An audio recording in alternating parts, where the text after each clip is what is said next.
श्रीकृष्ण गोविंद श्रीकृष्ण गोविंद हरे मुरारे हे नाथ नारायण वासुदेव श्रीकृष्ण गोविंद श्रीकृष्ण गोविंद.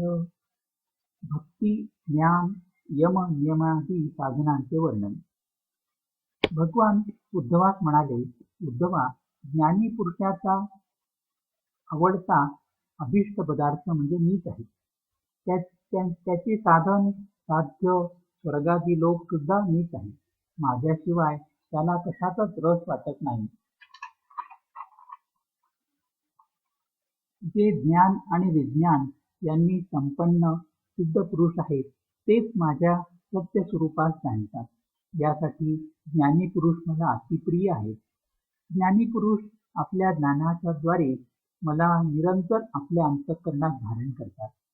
तत्वज्ञानाच्या लेशमात्र उदयाने जी सिद्धी प्राप्त होते ती तपस्या, तीर्थ, दान अथवा अंतःकरण शुद्धीच्या अन्य कोणत्याच साधनांनी पूर्णपणे प्राप्त होऊ शकत नाही. म्हणून हे प्रिय उद्धवा, तू ज्ञानासहित आपल्या आत्मस्वरूपात जाणून घे. नंतर ज्ञान विज्ञान संपन्न होऊन भक्तिभावाने माझे भजन कर. मोठ्या मोठ्या ऋषी मुनींनी ज्ञान विज्ञान रूप यज्ञाद्वारे आपल्या अंतःकरणात माझे यजन करून परमसिद्धी प्राप्त करून घेतल्या होत्या. आध्यात्मिक, अधिदैविक आणि अधिभौतिक या तीन विकारांची समष्टीच मनुष्य शरीर आहे आणि ते सर्वथा तुझे आश्रित आहे. हे शरीर पूर्वी नव्हते आणि अंती राहणार नाही. केवळ मध्यंतरीच्या काळातच ते दिसते. यामुळे याला जादूच्या खेळासमान माया समजले पाहिजे.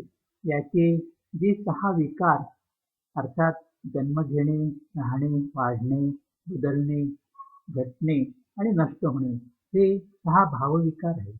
त्यांच्याशी तुझा अर्थात आत्म्याचा काही संबंध नाही. एवढेच नाही तर हे विकार शरीराचे सुद्धा नाहीत, कारण शरीर सुद्धा असंच वस्तू आहे. ती पूर्वी नव्हती, नंतरही राहणार नाही. यामुळे मध्यंतरीच्या काळात सुद्धा तिचे काही अस्तित्व सत्य स्वरूपात असत नाही.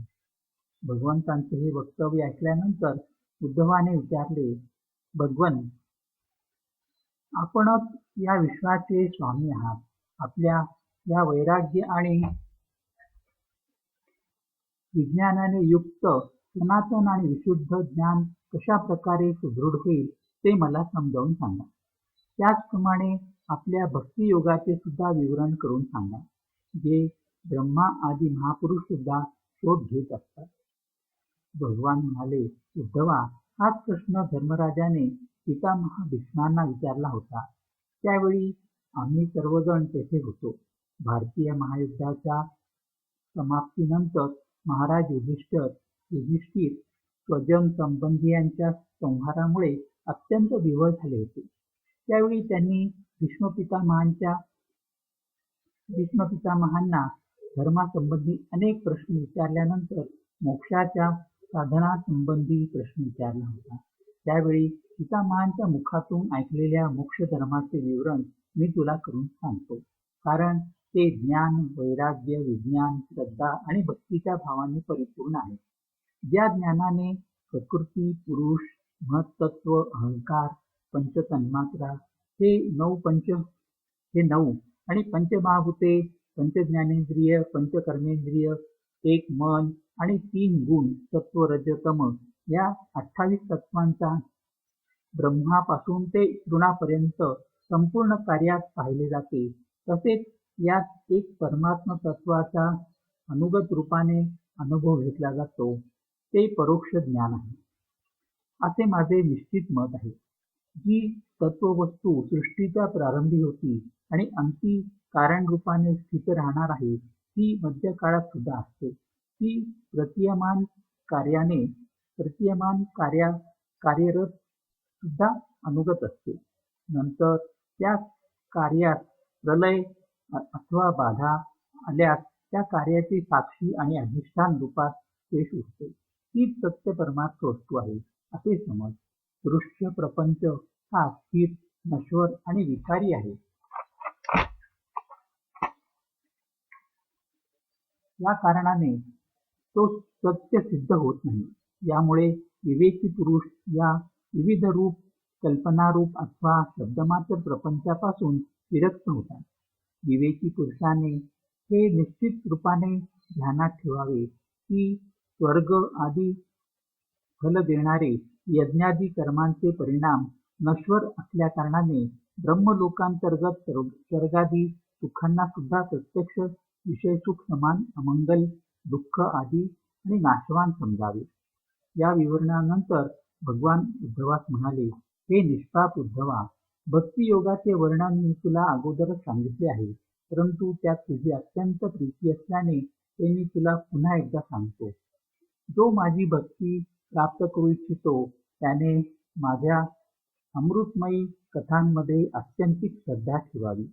निरंतर माझ्या गुण, लीला आणि नामांचे संकीर्तन करावे.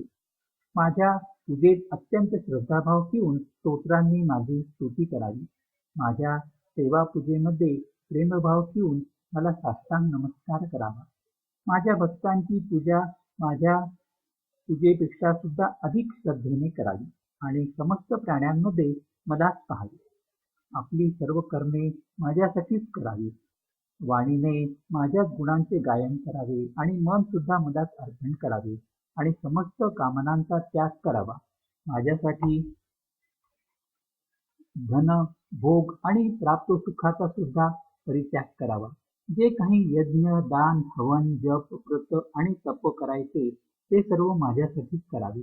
जो मनुष्य या धर्माचे पालन करतो आणि माझ्याप्रती आत्मनिवेदन करतो त्याच्या हृदयात माझ्या प्रेमभक्तीचा उदय होतो. ज्याला माझी भक्ती प्राप्त झाली त्याला दुसरी कोणतीच वस्तू प्राप्त होण्याची शिल्लक राहत नाही. अशा प्रकारे धर्माचे पालन करण्याने चित्तामध्ये सत्वगुणांची वृद्धी होते आणि तो भक्त शांत होऊन आत्म्यामध्ये स्थिर होतो. त्यावेळी त्यास धर्म, ज्ञान, वैराग्य आणि ऐश्वर्य आपोआपच प्राप्त होतात. हे विश्व विविध कल्पनांनी भरलेले आहे. खरे पाहिले असता याचे नाव तर आहे, परंतु कोणती वस्तू नाही.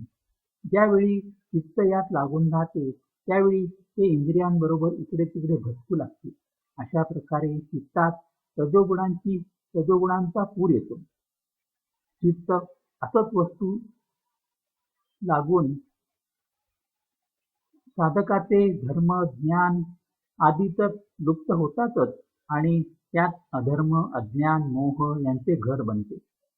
उद्धवा, ज्यामुळे माझी भक्ती वृद्धिंगत होईल तोच धर्म आहे. ज्याच्या योगाने ब्रह्म आणि आत्म्याच्या एकतेचा साक्षात्कार होतो तेच ज्ञान आहे. विषयात असंग अर्थात निर्लेप असणे म्हणजेच वैराग्य आहे आणि आणिमा आदी सिद्धी तर ऐश्वर्य आहे. त्यानंतर उद्धवाने भगवंतांना अनेक प्रश्न विचारले. ते असे होते, हे ऋतुसूदन भगवंता, यम, नियम, शम, दम, तितिक्षा आणि धैर्य काय आहेत? दान, तपस्या, शूरता आणि ऋत यांचे स्वरूप कसे असते? त्याग काय आहे? अनिष्ट, अभिष्ट, धन कोणते? यज्ञ कशास म्हणतात आणि दक्षिणा काय वस्तू आहे? पुरुषाचे खरे बल काय आहे? भग कशास म्हणावे? नफा काय वस्तू आहे? उत्तम, लज्जा, स्त्री आणि सुख, दुःख काय आहेत? पंडित आणि मूर्खांची लक्षणे काय आहेत? सुमार्ग आणि कुमार्ग लक्षण काय आहे? स्वर्ग आणि नरक काय आहेत? भाऊ बंधू कोणास मानावे? घर काय आहे? धनवान आणि निर्धन कोणास म्हणावे? कृपण कोण आहे आणि ईश्वर कोणास म्हणतात? हे प्रभो, माझ्या या प्रश्नांना कृपा करून उत्तर द्या. भगवान म्हणाले, प्रिय उद्धवा, यम 12 आहेत. ते असे: अहिंसा, सत्य, अस्तेय, असंगता, लज्जा, असंचय, अस्तिकता, ब्रह्मचर्य, मौन, स्थिरता, क्षमा आणि अभय. नियमांची संख्या सुद्धा 12च आहे. शौच अर्थात बाह्य पवित्रता आणि आंतरिक पवित्रता, जप, तप, हवन, श्रद्धा, अतिथी सेवा माझी म्हणजेच परमेश्वराची पूजा, तीर्थयात्रा, परोपकार, संतोष आणि गुरुसेवा या प्रकारे यमनियमांची संख्या सुद्धा 12 आहे. हे सकाम आणि निष्काम दोन्ही प्रकारच्या भक्तांसाठी उपयोगी आहे.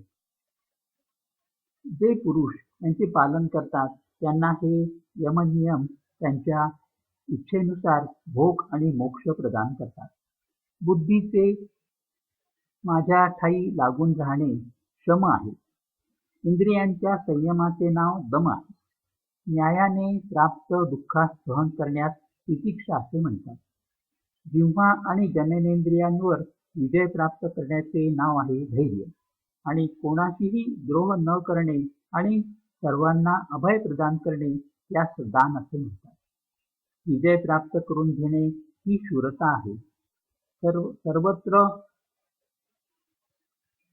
समस्वरूप सत्यस्वरूप परमात्म्याचे दर्शन हेच सत्य आहे. अशा प्रकारे सत्य आणि मधुर भाषणात महात्मा लोकांनी ऋत असे म्हटले आहे. कर्मामध्ये आसक्त न होणे हेच शौच आहे आणि कामनांचा त्याग हाच खरा संन्यास आहे. धर्म हेच मनुष्याचे अभीष्ट धन आहे. मी अर्थात परमेश्वरच यज्ञ आहे. ज्ञानाचा उपदेश देणे हीच दक्षिणा आहे. प्राणायाम हेच श्रेष्ठ बल आहे. माझे ऐश्वर्यच भग आहे. माझी श्रेष्ठ भक्तीच उत्तम तीर्थ आहे. सत्य विद्या तीच आहे जिच्यामुळे ब्रह्म आणि आत्म्याचा भेद मिटून जातो. पाप करण्यात घृणा वाटणे हीच लज्जा आहे. निरपेक्षता आदी गुणच शरीराचे खरे सौंदर्य आहे, अर्थात स्त्री आहे. दुःख आणि सुख दोघांच्या भावनेचा नेहमीसाठी नष्ट होऊन जाणे खरे सुख आहे. विषयभोगांची कामनाच दुःख आहे. बंधन आणि मोक्षाचे तत्व जाणणाराच खरा पंडित आहे. या नश्वर देहांमध्ये ज्याचे मी पण आहे तोच मूर्ख आहे. जो संसारातून निवृत्त करून मला ईश्वराला प्राप्त करून देतो तोच कुमार्ग आहे. चित्ताची बहिर्मुखता हाच कुमार्ग आहे. सत्वगुणांची वृद्धी हाच स्वर्ग आणि तमोगुणांची वृद्धी हाच नरक आहे. गुरु हेच खरे बंधू बांधव आहेत आणि ते गुरु मीच अर्थात ईश्वर आहे. मनुष्याचे शरीर हेच खरे घर आहे. उत्तम गुणांचा खजाना असलेला साधकच खरा धनी आहे. ज्याच्या चित्तात असंतोष अभावाचा बोध तोच दरिद्री आहे. जो जितेंद्रिय नाही तोच कृपण आहे. स्वतंत्र आणि ईश्वर तोच आहे ज्याच्या चित्तवृत्ती विषयांमध्ये कधीच आसक्त होत नाही. याच्या विपरीत ज्याच्या चित्तवृत्ती निरंतर विषयात आसक्त असतात तो सर्वथा असमर्थ आहे. भगवान पुढे म्हणाले, प्रिय उद्धवा, तू जे प्रश्न विचारले होते त्या सर्वांची मी उत्तरे दिली आहेत. यांना समजून घेणे मोक्ष मार्गासाठी सहाय्यक आहे. दोषांची लक्षणे किती म्हणून सांगू. यांचा सारांश इतकाच आहे की गुण आणि दोषांवर दृष्टी जाणे हाच सर्वात मोठा दोष आहे. गुणदोषांवर दृष्टी न घालता आपल्या शांत निसंकल्प स्वरूपात स्थित राहणे हाच सर्वात मोठा गुण आहे. एवढे बोलून भगवंतांनी आपल्या वाणीला विराम दिला. हरिओम तत्सत, हरिओम तत्सत, हरिओम तत्सत.